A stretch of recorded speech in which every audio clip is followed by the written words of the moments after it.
رسول الله صلی الله علیه وسلم ته صحابي راغی او ته ویل چې یا رسول الله ما ته نصیحت وکړه خو لطفا لږ لنډ وکړه، یعنی ما ته څو ټکي نصیحت وکړه.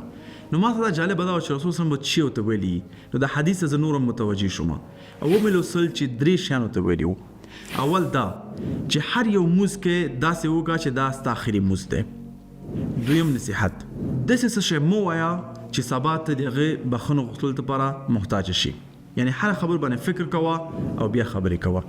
او دریم نصیحت چې هغه شی د بل چا په لاس کې دی هغه ته تقاضا مه کوه، ځکه موږ وایو ایاک نعبد و ایاک نستعین، یا الله موږ ستا عبادت کوو او صرف تا نه غواړو. او دا بل حدیث هم دی چې کوم شی د بل چا په لاس کې دی هغه ته تقاضا لري نو ستا به احترام کوم وي، او چې کوم شی د بل چا په لاس کې دی او ته تقاضا نه لري نو خلکو سره به ستا احترام ډیر زیات وي.